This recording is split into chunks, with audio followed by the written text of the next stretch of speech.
hello everyone. Welcome to the wastewater engineering subject. So as we are discussing about the chapter number 2, right? Chapter number 2, activated sludge process or activated sludge treatment process. Okay? Activated sludge treatment process, right? So today's session we will discuss the basic criteria and the basic design considerations for the activated sludge process. So design of activated sludge process require the consideration of the following significant aspects. Okay. So number one, the quality or a characteristics of raw wastewater to be treated, that we have to consider, right? The quality and characteristic of raw wastewater. Number two, desired quality or characteristic of influent or treated wastewater, right? Now in the terms of treated wastewater, first of all, the raw water, the water which we are going to use, first of all, the that quality as well as the treated water quality, that we have to consider for the designing purpose. Third one is types of reactor that we will use, right? આપણે કયા ટાઈપનું reactor use કરવાનો છે એ પણ consideration કરવાનું છે. Fourth is volumetric and organic loading that will apply to the reactor. Then the amount of oxygen required and the aeration system that will be provided to supply oxygen and support mixing. And the last aspect is the quantity of sludge that will be generated and the wasted for the further management purpose. Okay, so these are the basic consideration which we have to consider, right, for the designing purpose of activated sludge processes. Now the designing step, the basic designing step.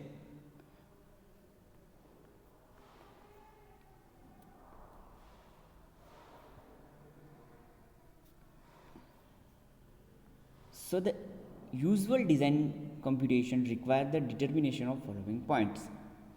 First is volume and dimension of reactor and aeration tank. Okay, then amount of oxygen required and power needed for the aeration and complete mixing purpose. Third is quantity of sludge that will be produced for the particular waste and treatment condition.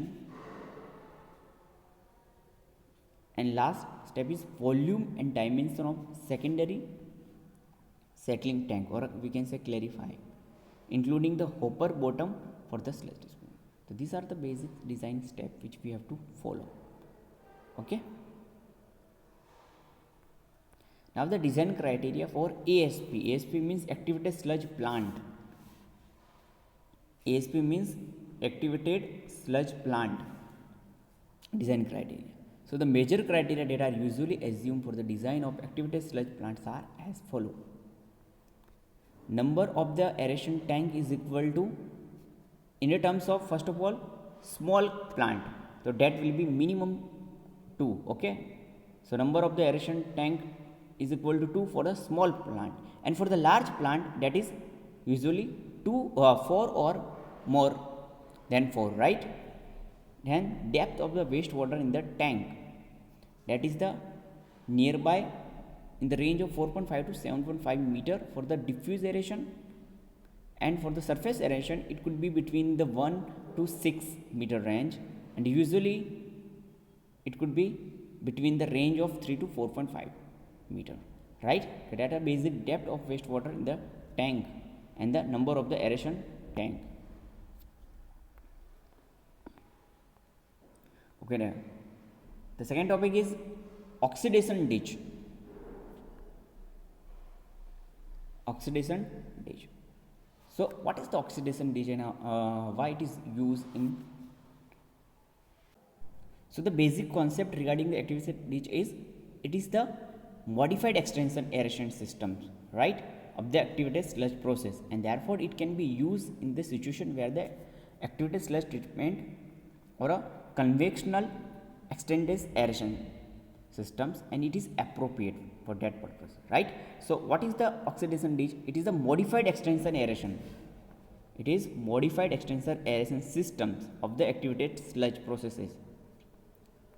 So for that, it can be used in the situation where the activated sludge treatment process appropriate.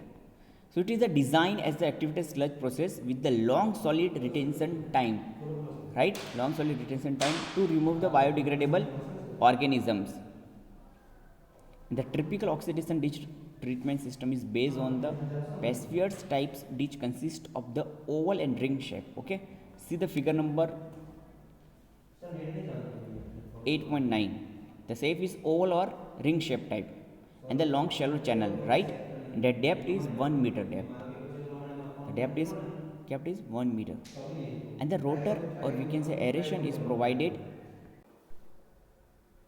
So the rotor, or we can say aeration, is provided across the channel to supply the required oxygen and to circulate the flow of the wastewater at the flow through the velocity of 0.3 to 6.3 meter per second. Okay, 0.3 to 0.6 meter per second velocity of wastewater flow, right?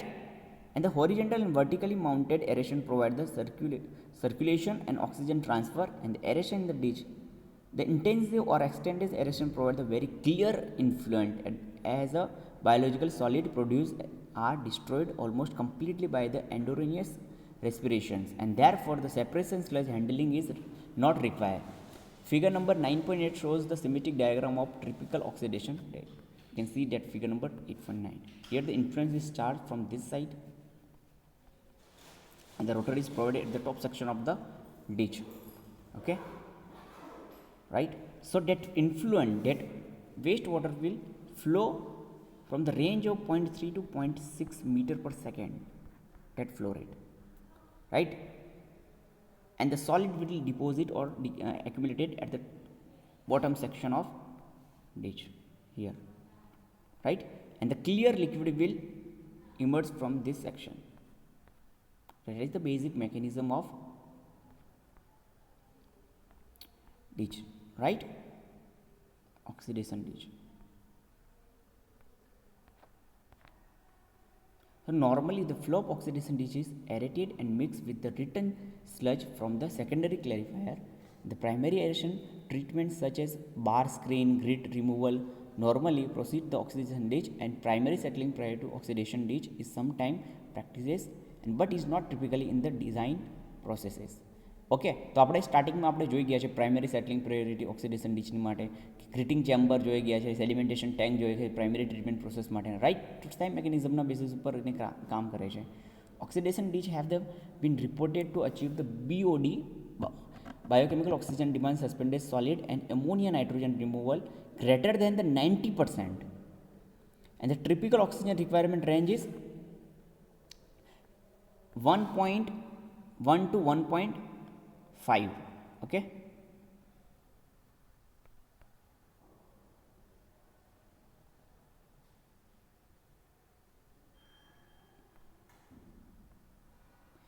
one point 1.5 kilogram of oxygen. Okay, the oxygen requirement, O2 requirement is 1.1 to 1.5 per kg, right? Per kg requirement. Okay, and the nitrogen removal is more than 90%. That criteria is more than 90%. Okay,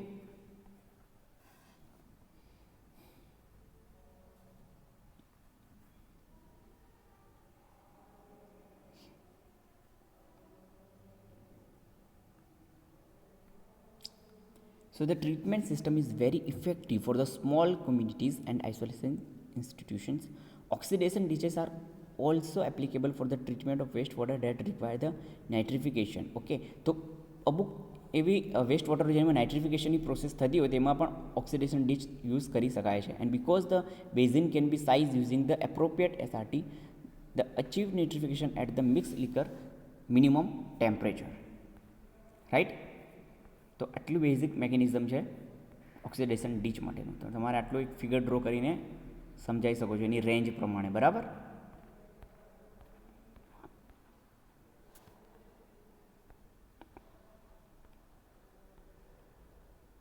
હવે last બીજું topic છે aerated lagoons. Okay,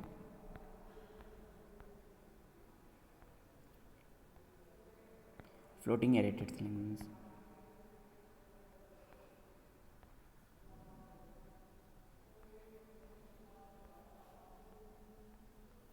Okay, let's start it. Aerated lagoons means that basically the aerated lagoons also operate on the principle of activated sludge process. Okay, so that aeration lagoons is also operated and same mechanism as we discussed in the activated sludge processes. So most commonly it is consist of earthen basin in which the wastewater is fed only and after the screen as a grid chamber and primary settling tank are generally not provided. Okay, so aeration lagoons has a basin. Okay, it particular earthen basin in which કે જેની અંદર waste વોટરને fit કરવામાં આવે છે after the screening પ્રોસેસને complete થયા બાદ એને વેસ્ટ વોટરમાં શું કરે છે, ફીટ કરવામાં આવે છે લેગુન્સની અંદર, right. So in this case the primary settling chamber is not provided and the waste water is treated with or without sludge recycle. હવે એની અંદર રિસાયકલિંગ પણ કરી શકાય છે અને નહીં પણ કરી શકાય. It is require based on the requirement, right? And the required oxygen is normally supplied by the surface aeration. Okay, so in these cases the oxygen is supplied normally by the surface aeration. Okay, by the surface aeration system. Surface aerators. However, the submerged diffuse aeration systems can be used for the same.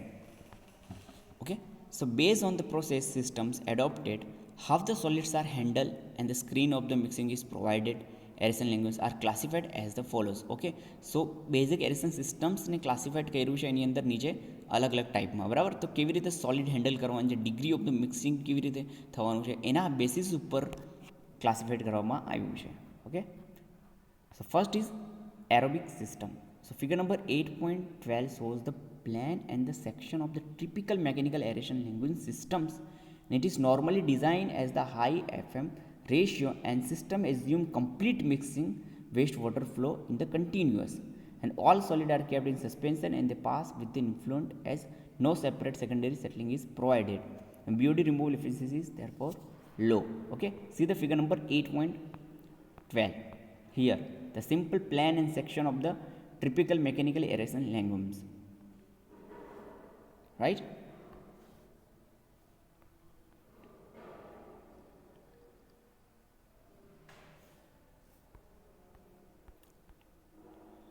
Okay, so in the case of aerobic system, okay, so it has a complete mixing, right? In the case of systems we assume the complete mixing.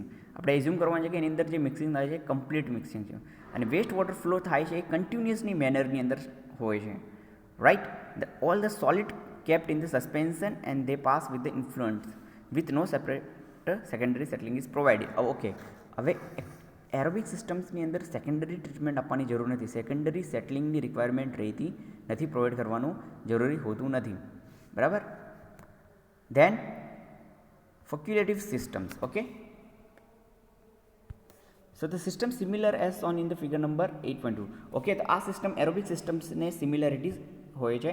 Expected the both aerobic and anaerobic conditions prevail in the lagoons. Okay, and it is normally designed as the F/m ratio and the power supplied is just sufficient to the supply to require oxygen and therefore all the solid in the influence do not remain suspended and the particulate solids are degraded aerobically while the settled solids are decomposed anaerobically at the bottom section of the tank, right? So that is a minor difference between the anaerobic systems and facultative systems. Okay, so both are similar, but the difference is solids are degraded aerobically while the settled solids are decomposed at the anaerobically at the bottom of the tank, right? Okay, so in today's session we have seen the design criteria and consideration first of all, right? In today's session, first we discuss the design consideration and design step, right? Basic design consideration and design step. Now the consideration step in terms of what? For the designing of activated sludge treatment process, right? Activated sludge treatment process. Activated sludge treatment process. ત્યારબાદ આપણે જોયું design criteria ઓએસપીના પ્લાન્ટના. Third point જોયું activated sludge plant માટેના design criteria, right? તો number of aeration tank કેટલી લેવાની? તો સ્મોલ પ્લાન્ટ માટે મિનિમમ 2 રિક્વાયરમેન્ટ હોય છે અને લાર્જ માટે 4 ઓર મોર દેન 4, રાઈટ? ત્યારબાદ ઓક્સિડેશન ડીચ આપણે જોઈ ગયા છે, બરાબર? ઓક્સિડેશન ડીચ તો એની બેઝિક તમે જોઈ ગયા છે કે એની રિક્વાયરમેન્ટ અને એનું મેકેનિઝમ કેવી રીતે હોય છે. તો આ એક બેઝિક ફિગર તમારે ડ્રો કરવાનું છે એક્ટિવેશન ડીચની, રાઈટ? ત્યારબાદ એરેશન લેગુમ્સ લાસ્ટ પોઈન્ટ. એની અંદર 2 છે, aerobic systems and facultative systems. Okay, so જે થર્ડ છે extensive aeration system, that will discuss in our next lecture, right? Thank you for your kind attention.